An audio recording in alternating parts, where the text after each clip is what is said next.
This happened last year, at the beginning of autumn, 2016. I'm a short Italian girl, not intimidating at all, also pretty friendly. I was 18 years old and used to have long walks up the hills of my town. I usually wore gym clothes, had earphones in my ear and a small backpack on my shoulders. The walk followed a simple course, up on a hill for a while, then back to the center of town and back home. It was late afternoon and I was walking down the hill quite fast, getting closer to a small building, about 200 meters far from the center. The building was a small house used for parties or different events, but also used as a calm place to stay in, since it was far from the main road. Right next to the building, there was a lovely playground with few benches on its corner. I've always seen a group of people sitting there, chatting or just playing card games. There are two different dirt roads you can choose from to go past the house, one on the right, near the playground, and one on the left, behind the building and a little flyover and between some trees. Since I didn't want to take the usual and most obvious right road, I decided to go left and take some pictures of the trees, very colorful during that season. I was halfway across, when I felt the need to lower the volume of my earphones. Someone was trying to get my attention. "Hey you." I turned around and I noticed a group of guys walking towards me, one of them waving at me and telling me to come closer to them. Curious and kinda worried at the same time, I stood still, holding the earphones in my hand. The guys approached me, smiling. They seemed pretty nice and friendly at first. "Hey, sweetie, how's it going? Having a walk?" We talked for a few minutes, small talk and fake information coming from my side. After a bit, I tried to continue my walk after I said goodbye. I just didn't want to keep the conversation with them. "Would you like to have a drink with us? There's a party inside, you should join us." I turned around again. The same guy, tall, fit, dark short hair and dark eyes, got closer to me and his smile was kinda weird. I mean, it seemed just fake and quite creepy. "I gotta go now, it's getting late for me," I said. He kept following me, insisting for me to join them. Then I realized the building was just empty and there was no music playing at all. The windows were open and no sound was coming out from there. I politely declined again, repeating to him my walk took me too much time and I needed to go back home.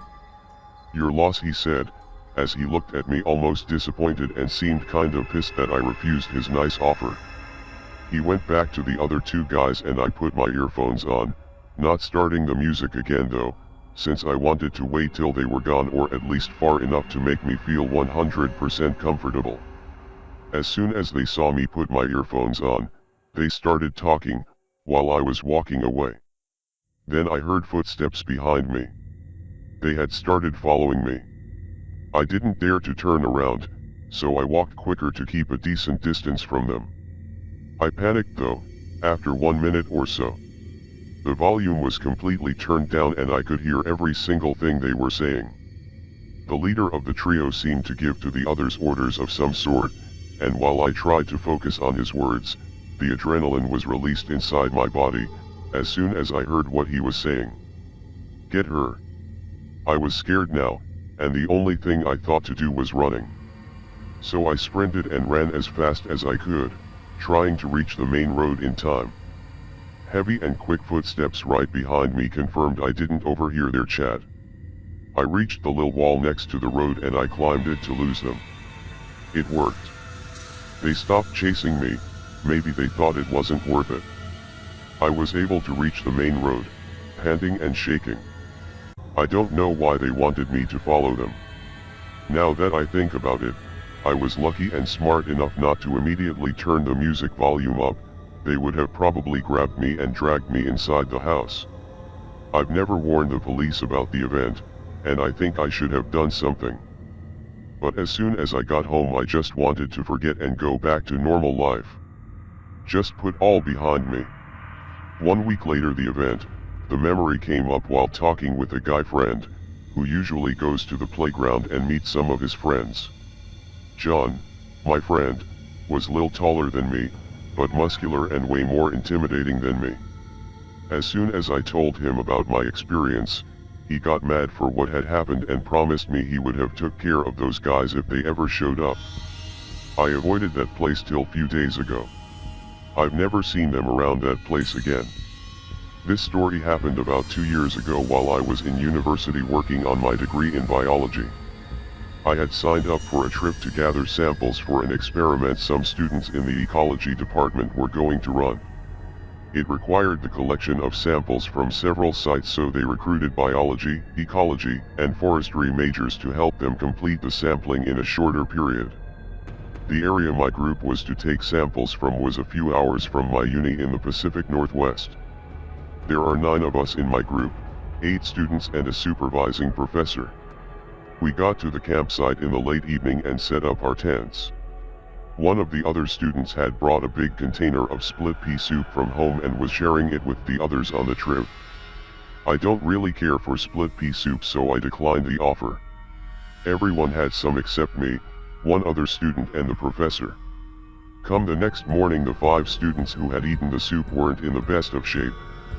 They were in the grips of some gnarly food poisoning and were in no shape to hike for 8 or 9 hours to collect the samples we needed. The professor who was supervising us had originally some rules, such as people travel in groups of at least 2 and we had to return to camp by nightfall. Now those rules were tossed out to make sure we kept to our timetable and collected all of the required samples. We were just told to do your best to complete the work assigned as long as you can do it safely. That morning I set out for a long day of hiking. After a mile or so I ran into the stream I was supposed to follow. I needed to travel about 4 miles upstream, stopping every quarter mile to collect samples of the water and soil. This meant I had to hustle to get back before dark. Halfway through the day I realized that wasn't going to happen. About 2 miles into my hike I stopped for lunch sitting on a log overlooking the stream. The scene was really peaceful until I smelled the cigarettes. It wasn't the smell of a cigarette being smoked, more the musty smell of a heavy smoker's car where cigarette butts have been left to ferment for weeks on end. I looked around but couldn't see anyone. I just assumed that the wind had blown the scent of some hunter or hiker over to me, but minutes later the smell hadn't faded. The vegetation in the area wasn't that thick, but there was still a lot of places for someone to duck behind a tree or bush. I was unnerved that someone was apparently staying close enough to me for me to smell them for this long without so much as a word. I quickly packed up the trash from my lunch and continued up the stream. The musty cigarette smell went away for the next few hours. It wasn't until I arrived at my last sample location late into dusk that I smelled it again. The woods were getting really dim by this point. Looking back on it, it was a really stupid idea to stay out so late, as just hiking back to camp in the dark would be pretty dangerous even without a cigarette-smoking stalker. Having just put the collection tubes in my bag, I shined my flashlight around the darkening woods looking for whoever was giving off the smell. I didn't see anything that caught my attention. It would actually be more correct to say I saw too many things in the dim light that might have been a head sticking out from behind a tree or someone crouched low in the foliage. I didn't like the idea of being in the dark woods with a stranger who for the second time was lurking near me without revealing themselves, so I began to double time it back down the stream. I made much better time on my way back even though it was dark because I didn't have to stop to take any samples. Even so, I didn't get back to camp till a bit before 10. I was the last one to get back and everyone but the professor was already asleep. I didn't mention the cigarette smell to the professor because he seemed tired as it was and he headed to his bed in the RV soon after I got back. I headed to my tent soon after. At some point in the night I woke up needing to pee.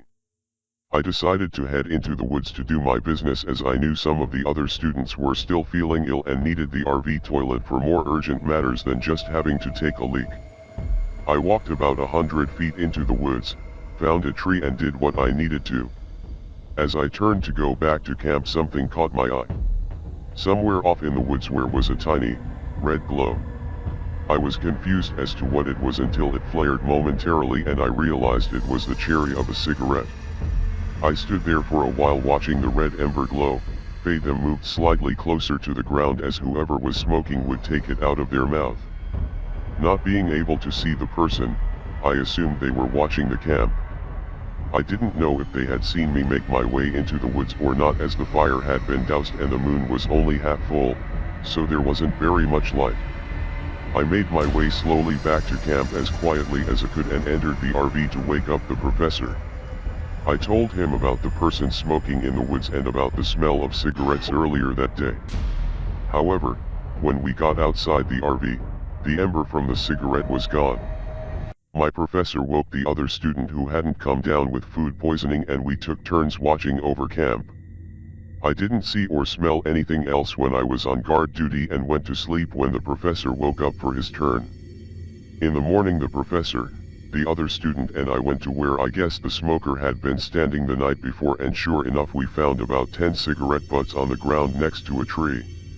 The tree itself looked like someone had been twisting and stabbing a knife or other sharp object into it, as the bark and outer layers of wood had been damaged and chipped away.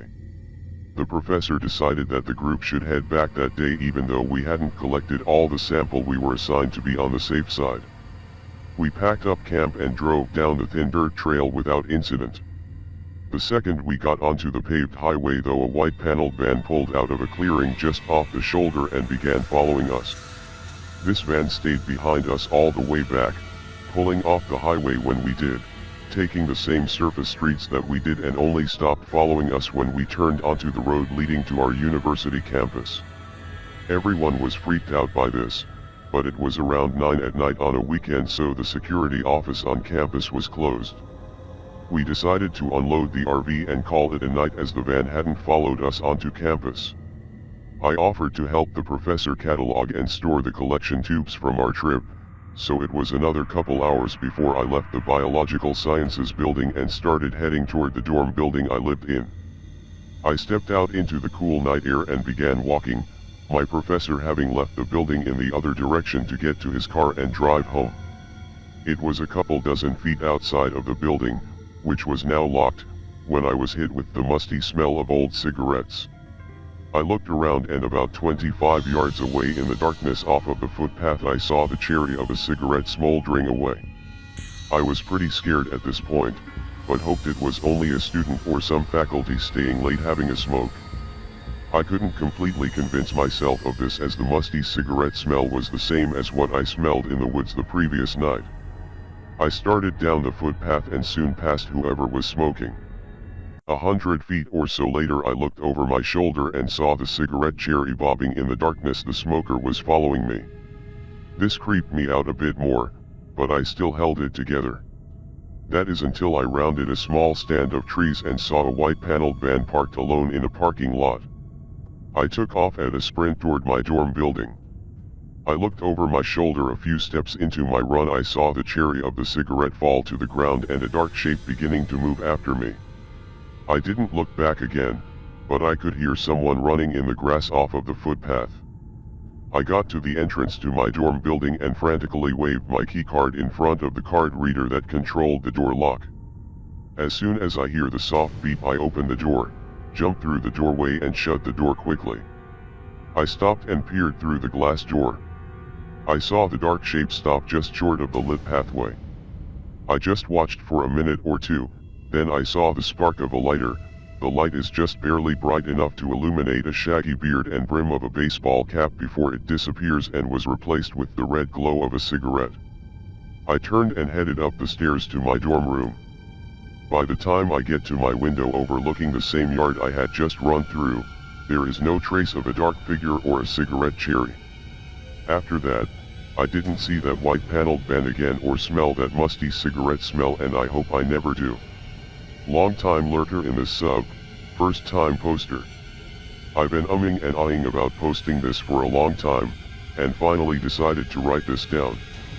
This is an experience that myself and my friends mention every so often, and bring up to new people we meet, purely because of how utterly bizarre and unsettling it was at the time.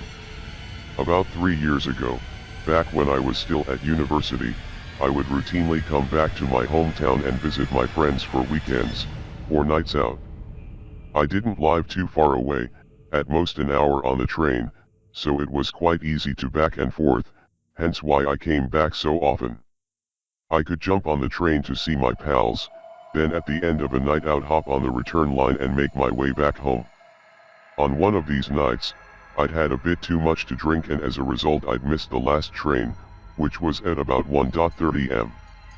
Because I was the only one that had to get a train home, everyone else had planned to stay out longer, so I joined them. In the end, we left the nightclub we'd been in when it closed at 3:30 am. At this point, everyone else started to go their separate ways and head home and I was left with my friend Jamie. Now I knew that there wouldn't be another train until maybe 6 in the morning, so the only real choices I had were to stay at Jamie's house or hang around at the train station for hours and hours until the first one of the day arrived. In the end I decided to do a little of both. Jamie has a cat, of which I'm quite heavily allergic, so I didn't really want to sleep in his house. So in all my drunken wisdom I decided to walk him home, then head back and wander the streets until the McDonald's by the station opened and started serving breakfast. Not exactly my brightest move. Now I'm not the type of person to say that my hometown is a bad place, but there are quite a few areas known for being really rough. They're the kind of places that you don't really want to find yourself in, on your own. Jamie lived close by one such area, but wasn't exactly in it, so at the time I thought I'd be alright. Had I been sober I might not have decided to wander about on my own. So I walk him home, say goodbye and amble off into the night. At this point it's past 4 am and the streets are dead as anything. The street lamps are still on so everything has that kind of orange tint to it, but because of that the shadows down the alleyways look dark as fuck. After a while of aimlessly staggering around I start to feel a bit nervous. Despite having a rough idea of where I am, I'm quite drunk and mixing up some of my directions. I start to worry that I've somehow ended up in one of the rough parts of town, and my brain convinces me that down every alleyway there's a guy with a knife looking to stab me for my phone. I start walking quicker and decide to cut down onto Perry Street. While still heading in the same general direction as the station, this road veers off at a slight angle, meaning that it's the long way round. The benefit of walking on this road, though, is that it's much wider than the others in the area and, in my mind, this means that anyone lurking in the shadows would need to cover more of a distance to get to me. Again, in all my drunken wisdom, I decided to walk in the middle of the road instead of on the path. My logic being it's so late/early that no one is driving, and I'm as far away from the alleys either side as possible. Now at this point I'm getting more and more uneasy. I keep thinking that I'm seeing things move either side of me, so I'm constantly stopping and turning to check, only to find nothing. Every time I do it makes my heart beat faster and faster. I realized that everything I was seeing or hearing was almost certainly my imagination, but that didn't stop me from getting nervous. That was when I heard the clicking. It sounded distant, like it was coming from the road parallel to me. Because of how much my mind had been tricking me, I stopped walking and listened for a good long while, just to be sure I wasn't imagining it. But it was definitely there, and it was getting louder. Looking around, I tried to figure out what was making the noise, but couldn't see anything. I started walking again, this time much faster than before.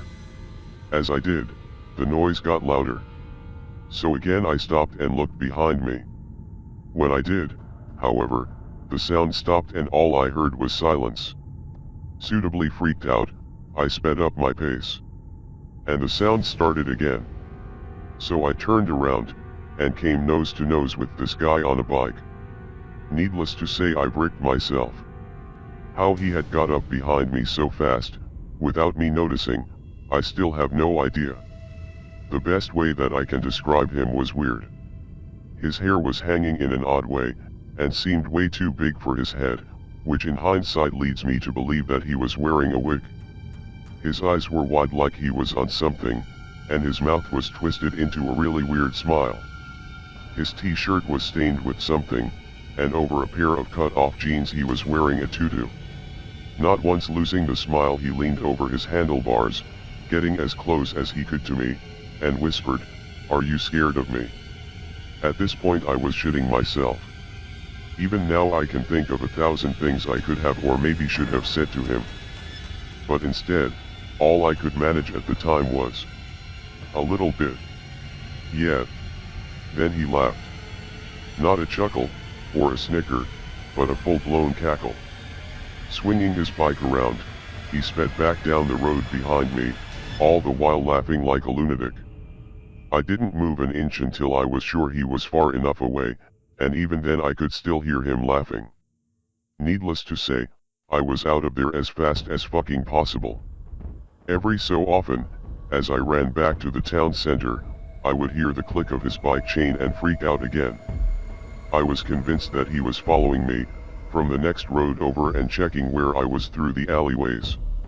Once I reached the town center, I spent the entire rest of the night/morning pacing up and down the road in front of the McDonald's and train station, scared out of my wits. I never did see him again, but at the time that made it way worse. If I had seen him, I would have at least been aware of where he was coming from.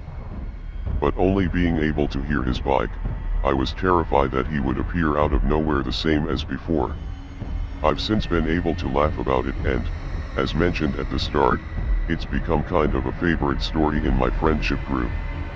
In hindsight, the idea of a guy in a wig and a tutu riding his bike at night seems kind of funny because of how strange it is. But at the time I was scared out of my fucking mind. Needless to say I never wandered the streets drunk and alone again. Or in general.